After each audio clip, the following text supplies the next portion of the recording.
My name is Dr. Jim Krause, and this is another in a series of presentations that we are doing for the Center for Underserved Populations, specifically the Center for Health Outcomes in Underserved Populations. And we are funded by the National Institute for Disability and Rehabilitation Research. And what I want to talk today about is the prevalence of depressive disorders as related to race ethnicity, specifically comparisons of Caucasians and African Americans, and then the role of education and income in mediating that relationship.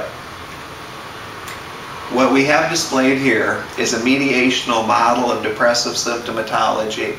And when we talk about a mediational model, we talk about an explanatory model where you observe one set of relationships that may be explained by another set of variables. In this case, you can see that aging factors are in our model, but we have them directly contributing to the outcome, which is depressive symptomatology. This is not the primary focus of the presentation, but it is considered within the design.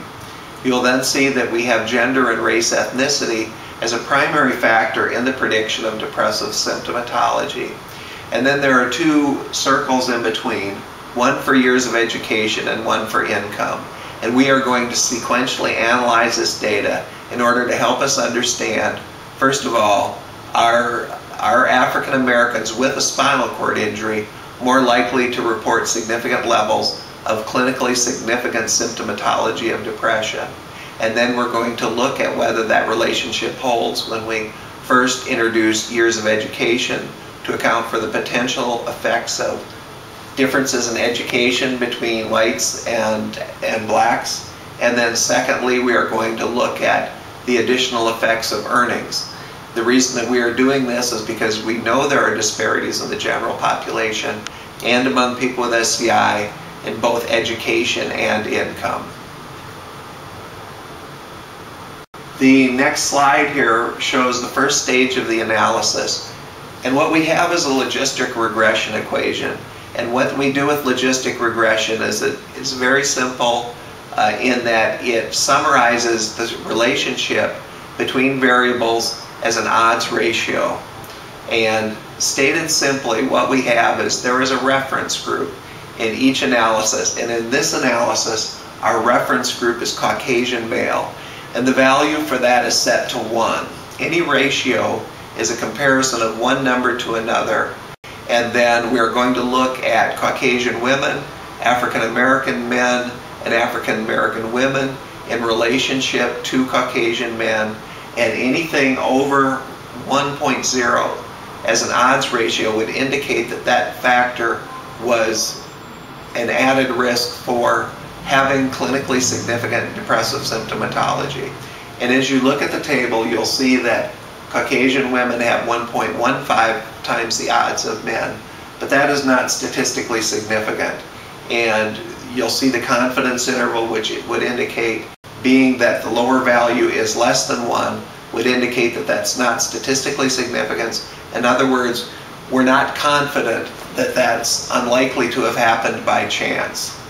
If you look at the odds ratio for minority males or African American males, which is predominantly that group, you'll see that you have a 1.85 odds ratio, which is highly significant, meaning that the minority men in this sample had 1.85 times, nearly twice the odds of depressive symptoms when compared with Caucasians, and African American women had 3.37 times higher the likelihood of the clinically significant symptomatology compared to Caucasian men. And those are both highly significant, which means that we do not anticipate that they occurred by chance alone.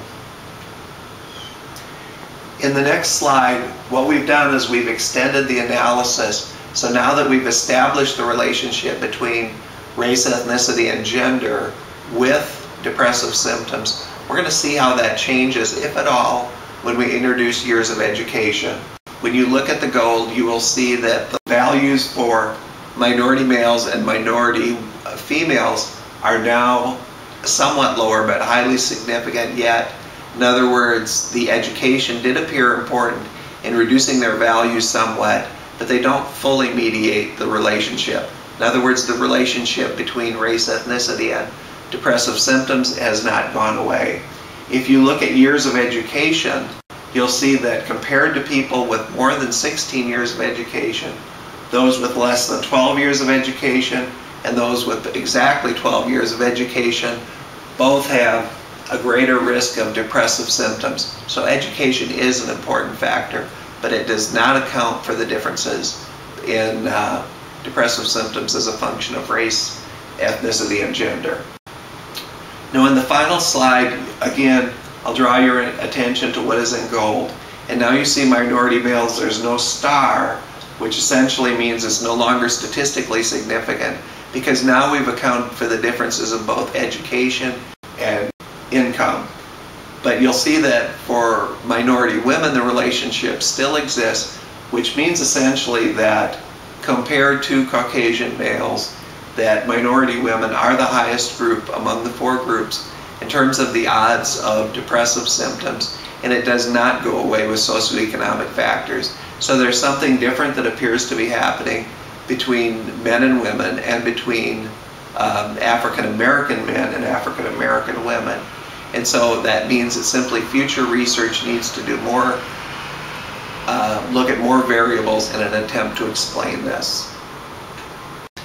In closing, I just want to summarize by saying it's very important that we look at different outcomes in SCI and other disabling conditions, and that we always consider racial ethnic factors because we know there are disparities in the general population. We typically would look at factors like education and like income because they're socioeconomic indicators, and sometimes those indicators are also associated with factors such as access to care. That did not fully account for the relationship in the current study, but it is important to know socioeconomic factors do mediate the relationships between race and ethnicity and depression for males, to some degree for women, but we still need to do more research in this area. Doing effective research and understanding the causes and contributory factors for outcomes such as depression is our key to intervention, and that's our goal. We want to make those differences go away. We want to improve outcomes for all people with SCI. Thank you.